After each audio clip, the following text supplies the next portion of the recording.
Okay, so let me, wait, so routines. Routines is in section 4.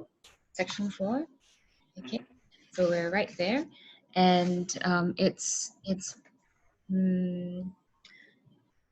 it has 4 elements in routines. There is the cue.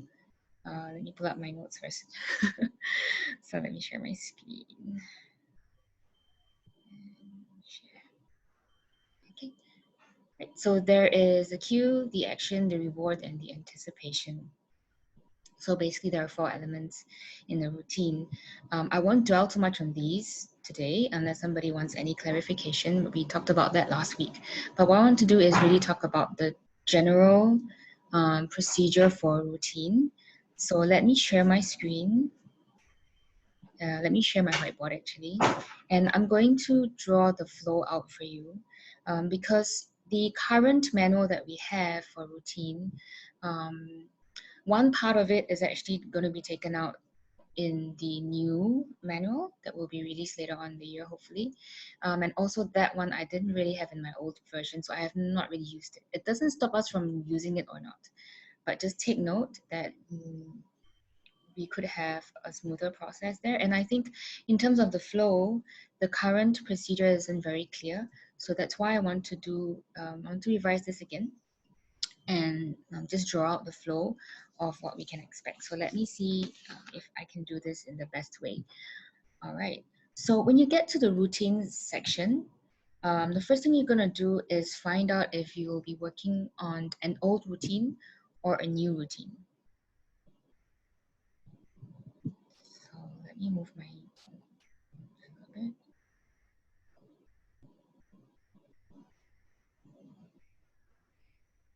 So we muscle check if we will be having, we're working on an old routine or a new routine. Okay, and it doesn't mean that if I muscle check an old routine, I won't be working on a new routine later. So it's possible that we start working on the old routine and then we continue with working on the new one later on. So let's just start with the old routine. So if we muscle check that we're going to work on an old routine, then currently what we have is we will be asking, do we need to identify, do we need more information? So let me just show you that part of it in the current manual. Going back, hi Jennifer.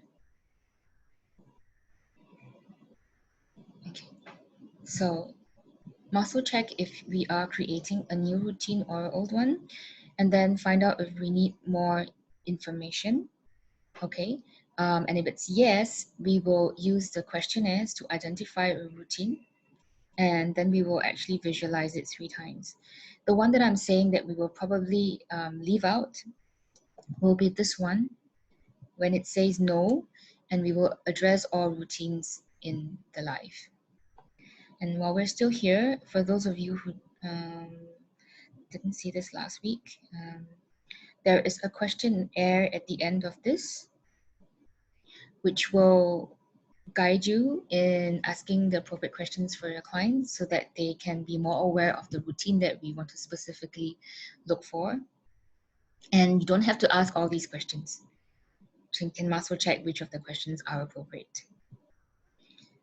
So the first part of this is for new routines. So if you're working on old routines, which is what we're discussing right now, then just look at the old routine questions over here. Okay. So going back to my, okay, this one. Okay, so we're working on old routines now, and we can ask if we need more information. If not, you can skip that and just go straight to 2 actions going through the questionnaire. So I'm gonna say, go through the questionnaire and then have them visualize 3 times. So there was a question last week about why we visualize 3 times at the beginning of the routine. The reason is just to allow the client to be to explore what the current old routine is like, be in a more relaxed state, and help them to trigger, just by visualizing and thinking through things. Sometimes you can trigger some things into the active experience so that we can treat as a practitioner. So that's the reason why the 3 times visualization has been put at the beginning at the top here. Okay, and so after we have done this, you will muscle check. If you will treat the entire routine as a whole, so I'll put okay, or you will treat a specific part of the routine, and I'm just going to draw this. This is for somehow there is none at all that we need to treat. So let me add in the text here for you. It's all part of a routine or none at all. So if we treat all or part of the routine, then we will stay in this part. If it's none, actually what happens is you flow in to find out if it's a new routine. So it could be that you actually cross over to the new routines. So I'm just going to draw a line down for later on.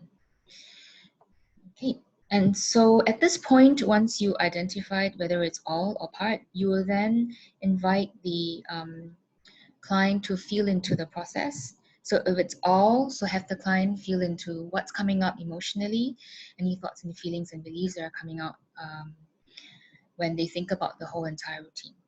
Or if it's part of a routine, let's say you identified that the cue is something that we need to work on, then have the client focus on the cue. And then just be aware of any thoughts and emotions that are coming out as in relation to the cue. Okay, so let me just write it here. So feel into.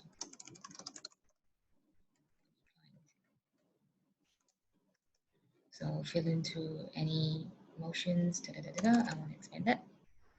Okay. And then after that, you will give the command. Oops.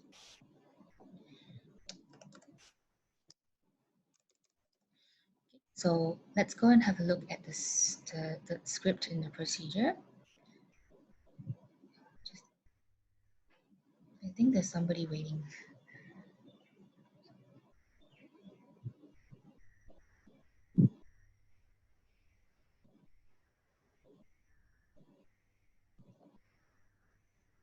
Ah, okay, Michelle. Q, I think Q stands for question. So let me see again, what did I write here? You mean this one? Is it this one? I can't really see you, so. No, you just referring to Q, so I didn't know what Q was. Oh, okay, got it. Yes. Okay, I was referring to the 4 parts of the process. Okay, so I'll share my screen right now. So sorry if that's not clear. So remember, there are 4 parts of a routine.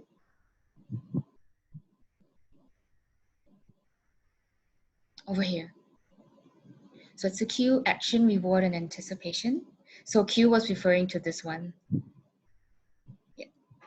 So that's like a trigger. So cue basically means like a trigger, something in the environment that in either internal or external environment that might trigger the client. So for example, the client sees a huge mess and then, starts taking, the action could be, I'm so mad, and I start, I don't know, throwing things around or whatever. So that's basically the cue. Thanks for the question. Okay. And just looking at the chat. Okay, awesome. Okay, so let's go through part of the text again.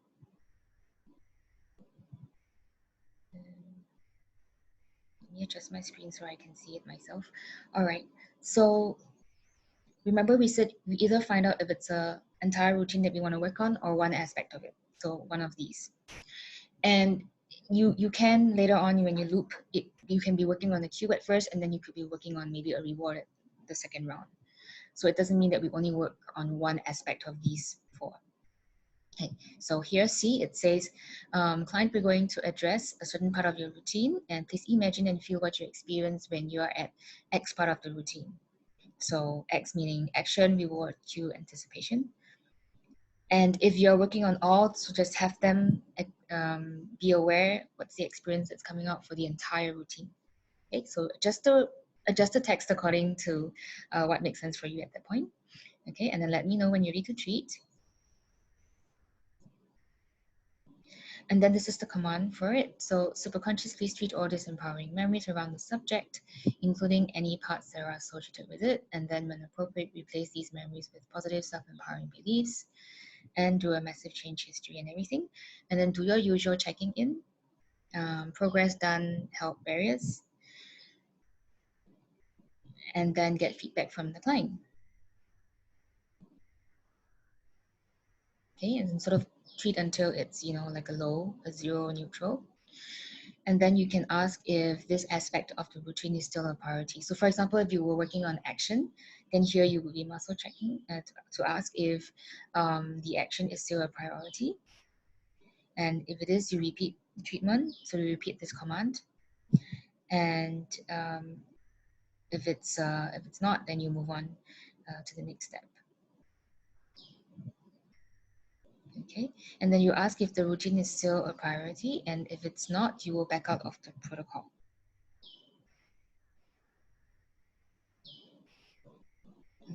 Go to number 2. Oh, sorry, but before you move on, Sophie, can you just repeat in that step number 1 why you get the client to visualize the cue, action, and reward step 3 times? Yes. Yeah, there. Great. That was the question we were trying to clarify. From last week. Yes. Yeah. So basically, I spoke to Val, and he said that the reason why we're doing it at the beginning is so that the client is more aware of what that routine is about, and sort of bring up any memories associated with that routine into the active experience so that we can treat them. Okay. That 3 times just sort of, yeah. And I think solidifies it, brings it more into the consciousness. Yeah. Yeah, exactly. Yeah, so 3 is just a number that he has chosen. Yeah. Thanks. You're welcome. Okay. So let's go back to the chart I was drawing. Okay. So we have check-in. I'll put check-in here maybe. So that's the command that we just talked about, and then do your necessary checking in procedures, and then ask if it's still a priority. Okay. And you will get yes or no.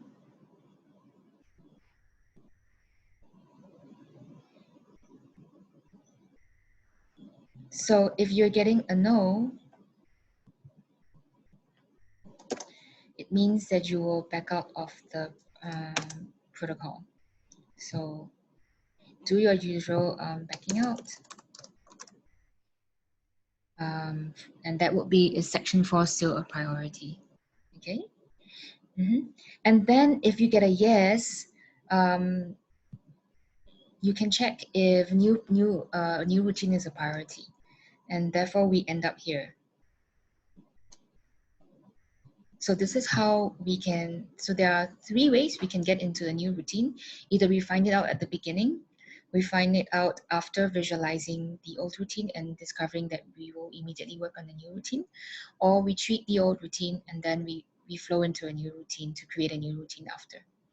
So that's how we can get a new routine. So, Sophie? Yes. So which means in step 3, you're adding actually an additional step, right? So you muscle check for which part of the routine would need to be treated. So it's all, part, or none, right? So none should be a third option. Is that right? So if it's none, yes. then you go to new routines. Step 3, right? Yes. Okay. Yes. Yeah. So I don't know if you were here already. So I was just saying that there are some changes that, or there will be some changes to this set of procedures as the new procedure is released. So in the new procedure, Got it. this 2B here is going to be removed. And then over here, you may have a none. That's possible. That's correct. I see. Not shown here. Okay. Yeah. Okay, got it. But otherwise, even if you follow this procedure strictly, it still works. But then you have to modify your command or your flow accordingly, because it's the way this procedure has been written is doesn't flow exactly. So you can see that sometimes it says go to the next, but actually it's not the next kind of thing. So just be aware. So that's why I'm drawing the chart, and hopefully that's clearer for everyone. And then just use this procedure, and especially step 4. That's very important, and that's probably the main thing that you will be using. Whether you're using an old routine or a new routine, treating the entire routine or an aspect of it. So this is really the main the main command that you need to know. The process of flowing in and finding out what to treat, then that's something that you could probably adjust on your own, because it's not too clear in this current set of procedures. The new set, it will be definitely much clearer, but that's not released yet. Okay, got it. Thanks. Awesome. Okay, so, well, if we get a new procedure, the first thing we're going to do is to go through questionnaire again, meaning it doesn't have to be strictly this set of questions. It could be just you asking questions in general, having a chat with the client and finding out what is it that the client wants to achieve. What is the new goal that they want to have in their life, and create a routine around that. So this is just a guide, and you may muscle check which of these questions will be appropriate for you. So it's great to start off here. So just find out which are the questions, and then the process of it will be pretty much similar to how we approached the old routines. So I will go back to the chart just to complete it, and that makes it clearer. Okay. And I realized that I may have run out of space. So let me try my best to squeeze them all in. So over here, we would have the questions. So have a chat with your client, ask some questions, find out what's the new routine that we want to create. And you can even say, like, you know, what would be your cue, what would be the action, what's going to be your reward, and that kind of anticipation that you will enjoy. Okay, and then you have them imagine the new routine. And if you want, you can even invite them to, you know, visualize it more than once or even 3 times. So I think for Sharon and myself, we're saying that we actually do this 3 times over here. I use the old note, so it's actually in there. But yeah, you may just visualize it once or 3 times. So the number is not a magical number. It's really up to you. Okay, and then have them rate this routine, maybe the routine as a whole. Have them notice if there's any resistance to any parts, or you can muscle check to see if there's any part of this routine that has some resistance, and then you treat it. And I've run out of space here, so I'm going to put here the SC command. And then after that, you will back out of the protocol, as usual. You ask if it's a priority, and then you back out. So I've run out of space here, so that's basically what it is. So maybe let's go back to the main document so I can show you again in the procedure how that's done. Oh, what happened to my mouse? Oops.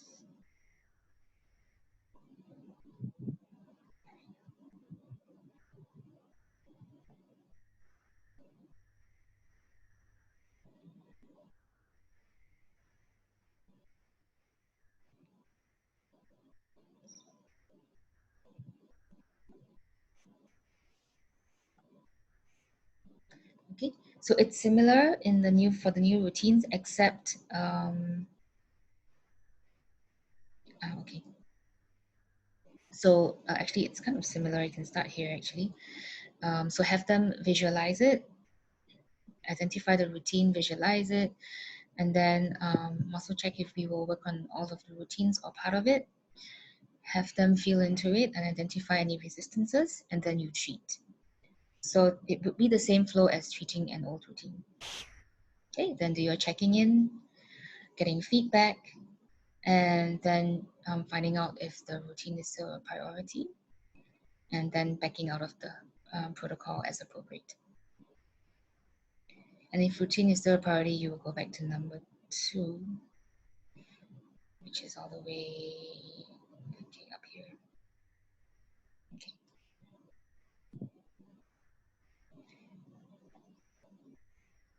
Okay, so that's basically it for routines. Is that much clearer today? I hope. Yeah. I have one question, Sophie. Yeah. It's also regarding that new none out of the 3, the fork that you made. So what would be the example of that? Because at the beginning, when we muscle check if it's a new routine or old routine, we muscle check it's an old routine, we go to it, we do the question, client visualizes 3 times, and we muscle check if it's all part or none. But we have already established that we are treating the old routine. Did at some point during the visualization something click for them, and does it mean that no longer the old routine is needed and we need to switch into a new routine? Yes? Yes. Okay.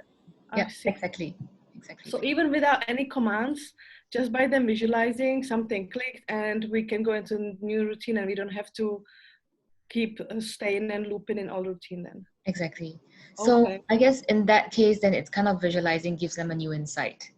I see. In a way. Oh, that's really clever, actually. Yeah, because I think sometimes we just go through our life and we don't think about things, we don't reflect about things. So it's just creating that space for them to notice. Mm-hmm. Okay, thank you. Yeah, great question. Okay. And for some reason, I always have issues switching my screen, but now it's okay. All right, any other questions before we go on to a continuation of section 5? All good? Yeah, great. Thank you. Thanks, Sally. Okay, so remind me where we stopped, but I'm going to try to find the page that we stopped. And if you were here last week, just let me know. I believe we stopped at. So section 5 is really, you know, the anything procedure, whatever Dr. Flynn would do. That's what we call it. Okay. Did we stop at the dissociation? Yeah, we stopped at dissociation. Okay, great. Thank you. Yeah, I think. All right. So let me also bring out my notes. And so I can.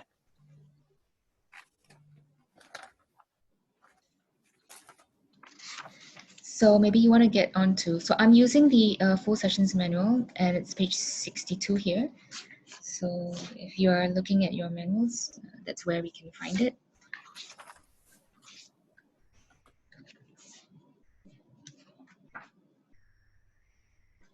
Okay, so the dissociation search procedure is kind of like to clear up any negative memories that have some kind of, strong impact on behavior.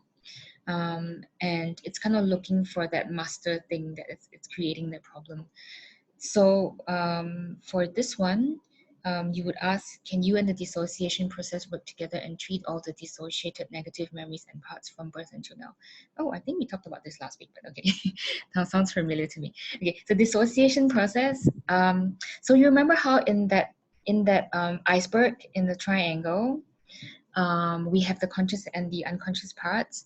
And then there is a dissociation line. And so when you're treating people with very, very huge traumas, we want to treat them very gently and very safely. And so we want to be able to treat certain parts unconsciously, so that we don't bring back all the old and painful memories. Sometimes there is a hitch in the dissociation process, or there is some kind of negative memories that are, how should I say? It's so traumatic that it's so hard to reach this memory, and so you use the dissociation search process to find them, and then you treat them. So there are 2 steps here. So can you work together as one, and then can you see the structure of dissociated traumatic memories and parts, and then you treat them. So please treat the emotions associated with the structure. It's a very gentle thing. When the structure falls apart, I can treat the elements of the structure in the correct order. So you can see it's very, very gentle. So it's more like, when something is a bit more traumatic, you might actually end up in a procedure like this. And here you're treating, negative memories and parts from birth until now. So it can go very, very far back in the memory timeline as well.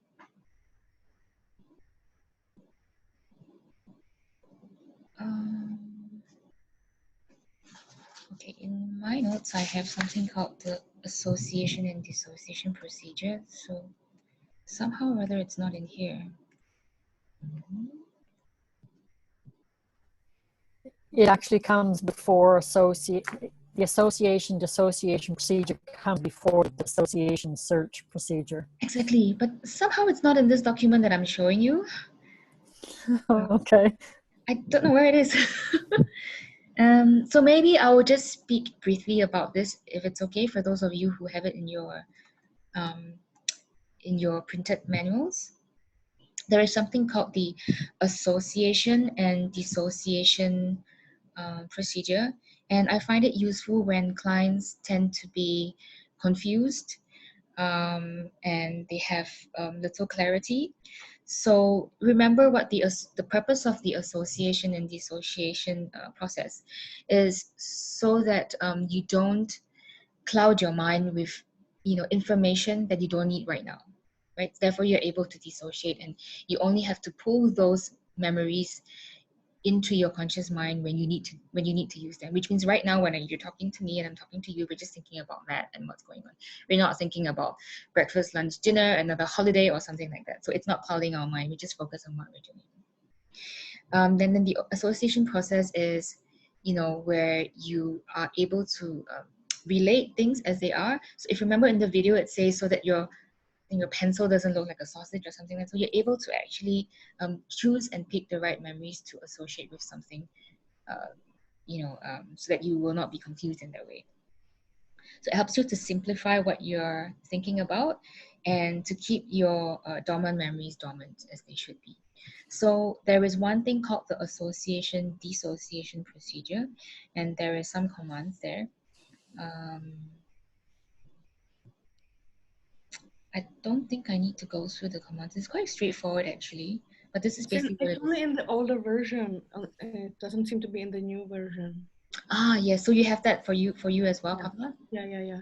Yes. Okay. And one word I noticed is so these are bonus procedures.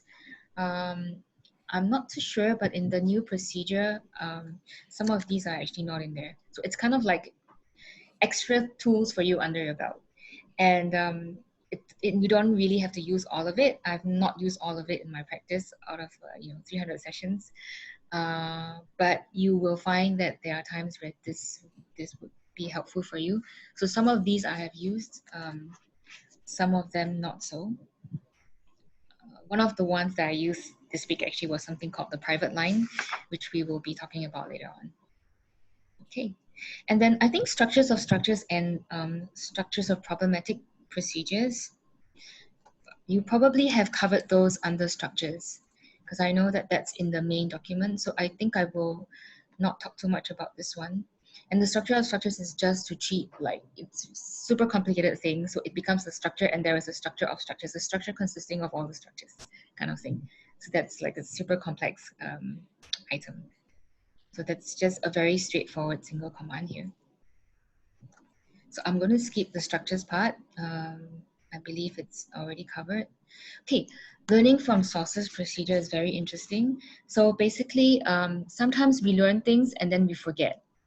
For example, you read a book, you learn some knowledge about good habits or something like this, and then you forget about it maybe 10 years down the road, and it's actually in your head. So learning from sources procedure is where you activate your superconscious to look for those information that you have already learned before in your life, and to bring that up into your active experience, so that you can gain some new insights, or build new insights according to your own knowledge that you already have within you. So it's quite interesting, this one.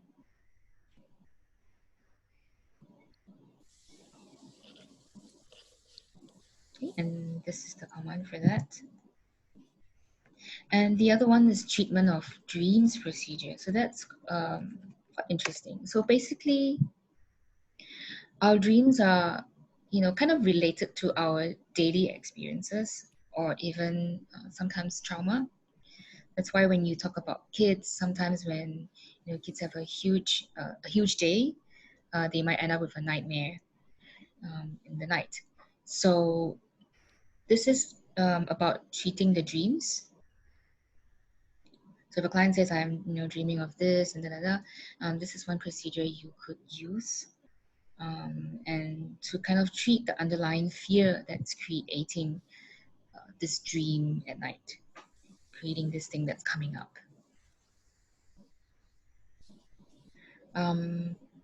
So as an addition to this, since we're talking about treating dreams, there are some people who have said that I don't dream at all, and why is that so? So this procedure is not about treating someone who doesn't have dreams. And the approach I would use for somebody who says that they don't have dreams is to also treat the belief that they need to have dreams in that way. Okay, so I'm going to take a pause at this point just to check on everyone. Is everybody okay? Yeah, great, okay. Any more questions? All right, okay, then we move on to the private line. So once in a while, you might end up with a client who wants to be in control of the session.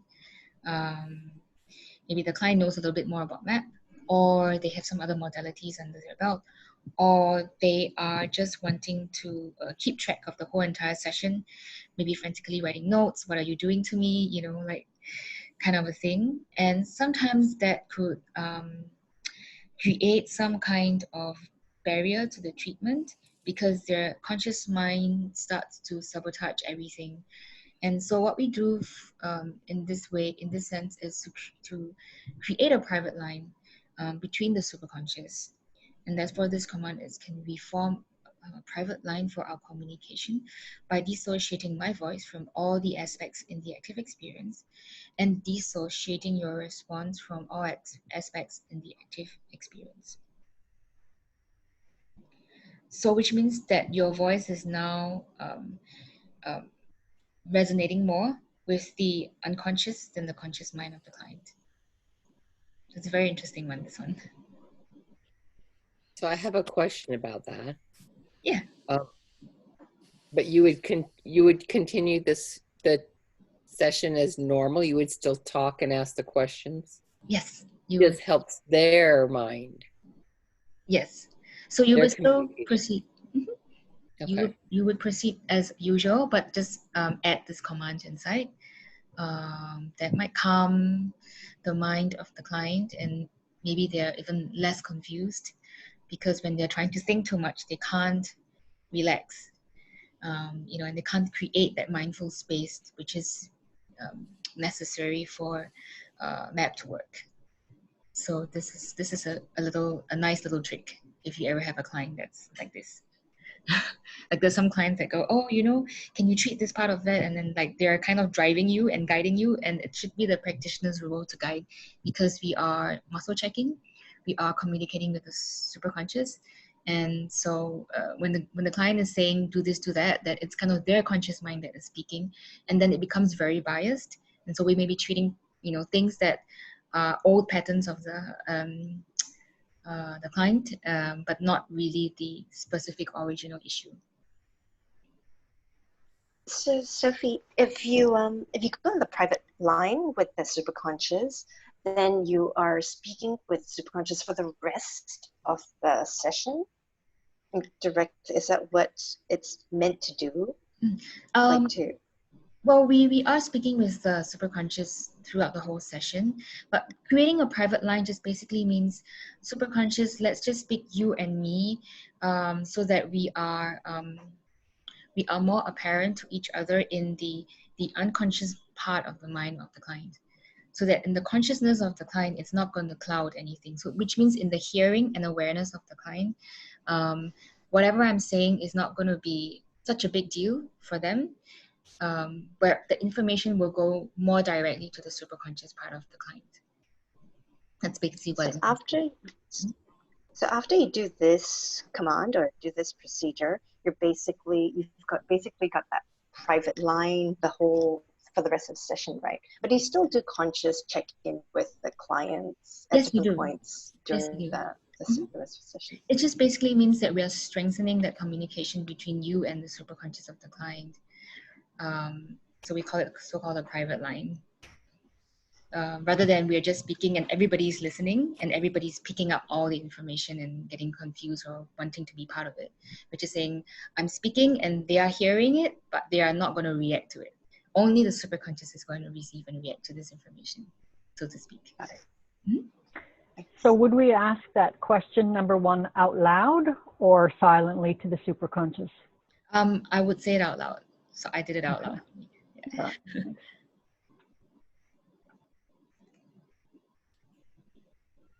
Sophie, and when you did that out loud, what did you say to the client? Like, we usually guide the client and say, oh, and we're gonna treat this now or whatever.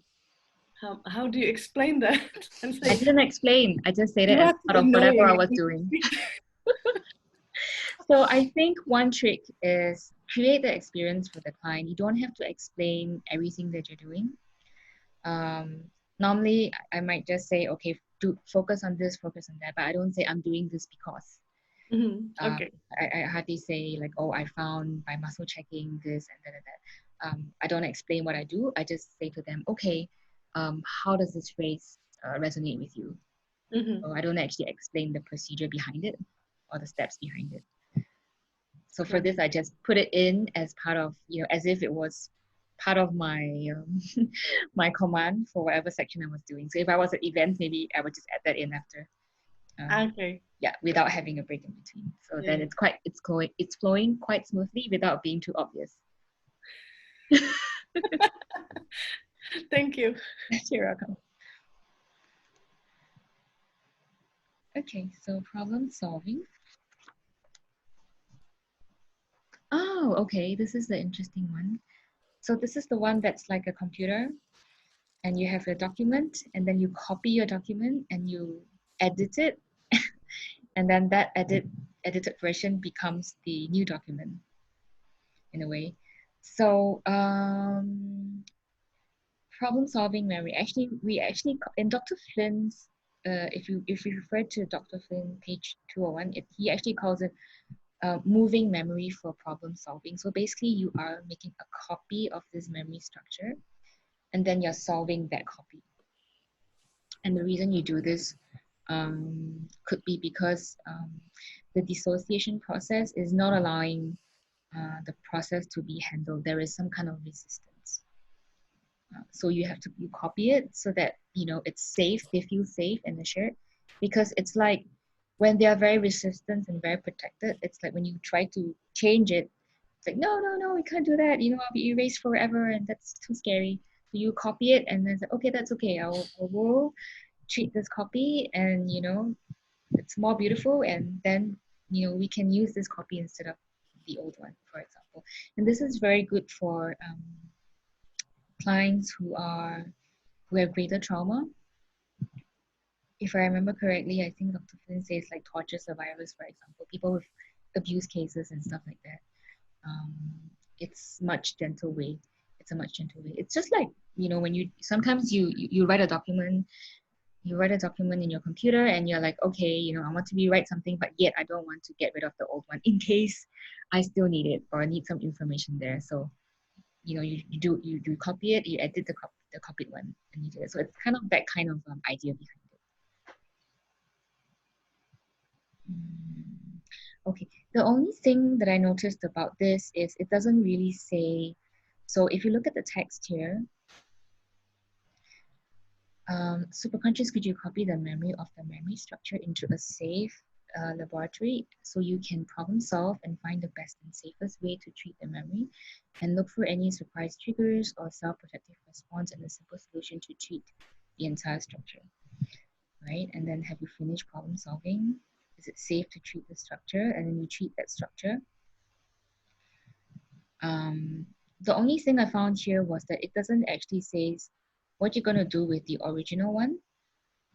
So for me, I would actually add in my own extra sentence and I say, please go back to treat the original structure in the same manner that has been treated.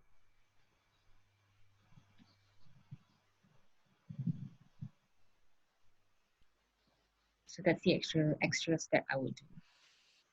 Because you've treated the copy, but you didn't treat the original. So you know, just go back and treat the original after that. Can you just repeat that? Treat the original structure as same as you did the copy. Right. Thanks.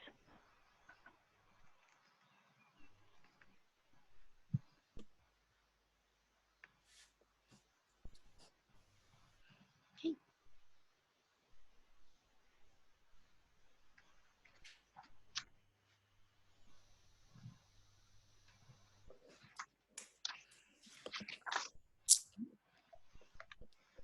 So move on to fields.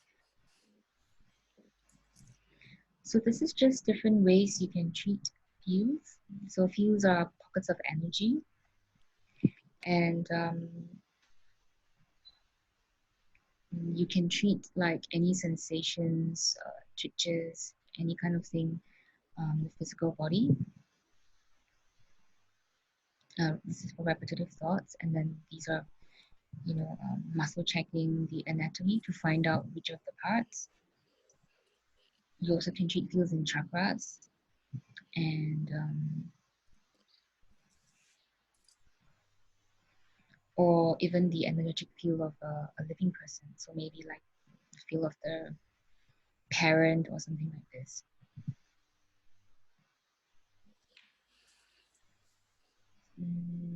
I don't have too much to say about this. I think it's quite straightforward and the commands are quite simple as well. So I think that's okay, right? This section, I think that's quite clear. Mm-hmm. And the other one is about generational fields, which are actually covered in the main procedure. Basically, you're just treating the fields from other generations.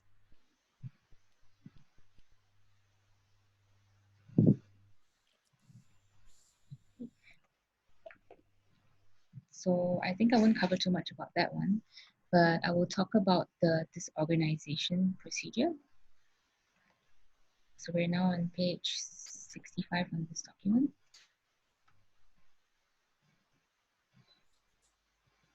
So let me look at my notes.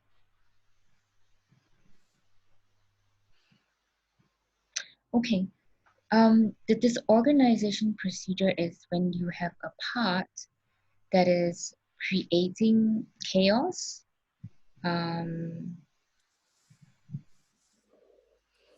It's creating chaos for you know, for the client in the active experience, and so then the client gets kind of confused and lack of clarity.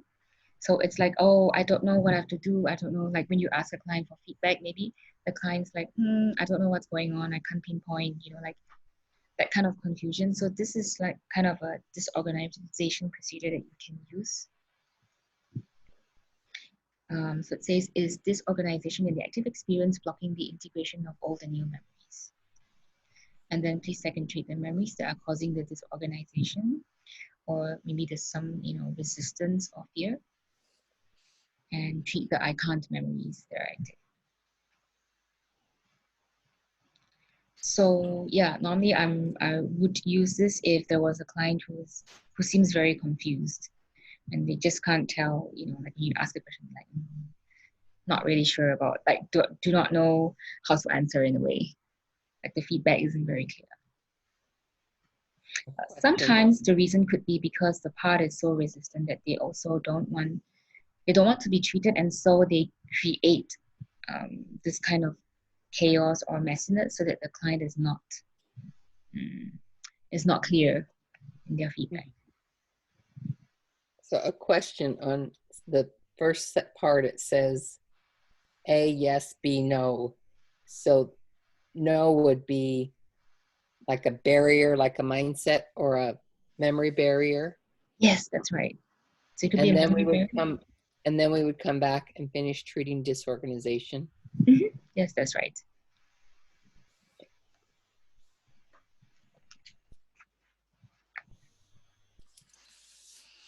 Okay.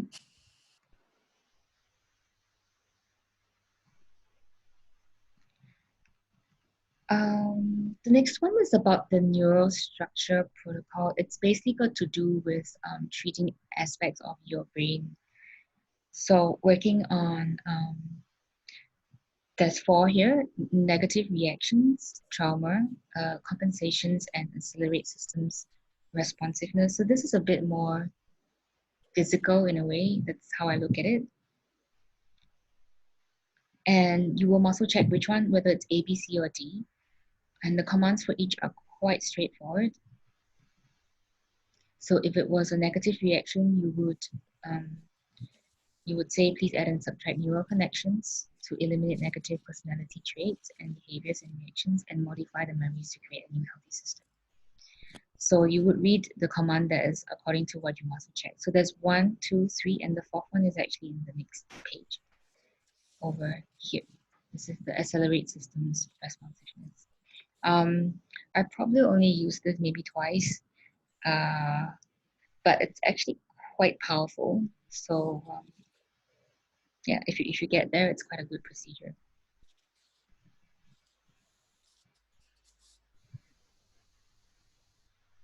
So I won't go through every single command, but this is, you choose one of the 4.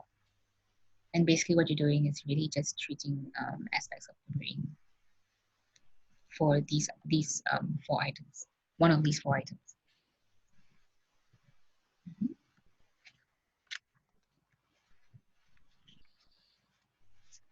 Oh, it seems like this is the end, am I right? I just have a question. What is the behavior system in unnecessary compensations? Okay.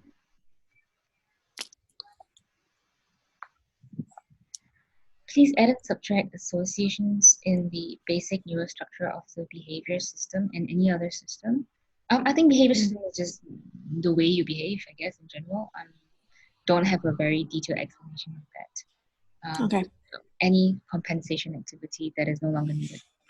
So yeah, when you talk about compensation, it's sometimes you're overdoing certain things that are not necessary. And so this is when we deal with unnecessary compensation. So those kind of bodily reactions. I don't know, it could be nail biting or something. So that could be something that you want to. Okay. Thank you. Welcome. Yeah. Oh, I think we have reached the end somehow. Just let me confirm. Yeah. And then the rest is other methods. So as you know, MAP is very inclusive. So if you have some other modality, you're very free to use them in the other methods. And also don't stress about, having to use everything in Section 5. They are supposed to be a bonus for when you want to use extra things. You can do the entire section from a session from 1 to 4. That works as well. So you could start with working from 1 to 4, and if you find that, okay, I'm ready to use, something extra, then yeah, maybe, try out 1 or 2 of these with another client. It doesn't mean that you have to try everything out at the same time as well. And as you go along, I think you will, discover certain clients that would really benefit from one of these methods. For example, the private line. that I used recently. So you will know that there is this. And yeah, just check it out and use it. Okay, great. So I think we're pretty good for today. So any questions, clarifications, comments? Anybody wants to share if they've used any part of Section 5 so far? Your experiences, feel free to share. I haven't really used any thing from Section 5, but being an independent student, Section 5 wasn't gone into very broadly. So I found these sessions really, really helpful in exploring and fleshing out what these things do. Oh, great. So thank you. You're welcome. Yeah, so as I said, I'm not even sure if Section 5 is still going to be included in the new procedures. I did actually see them there because there are bonuses. Yeah, but yeah, if now that you know them, so you know that you can use them when you need to. So yeah, it's just bonus for you. Great, I'm happy to hear that. Okay, so any other questions, comments, wish list? Is there any other part of our course that you would like me to maybe talk about in the future, like the other study groups? So please let me know, and then I can organize additional study groups based on those specific topics. So, you know, you have anything, let me know. Were we still going to do a session just on meridians? Yes, we are. I will arrange with Ed. I actually just wanted to cover everything as much. So so Ed just graduated. So he's the newest practitioner. And I think it was today, right? I saw his notice. And then we'll see if he can do meridians, yeah, within the next month, perhaps. And I'll try to arrange something for him. Yeah, I actually do this every fortnight. So last week we had a session, and the reason why I'm doing it this week is because we had quite a bit of questions there, and I thought I just wanted to clarify them, you know, instead of waiting for another 2 weeks. So I will put up in the events notice when the next session will be. And I know that this session clashes with some supervised practice. I'm sorry about that.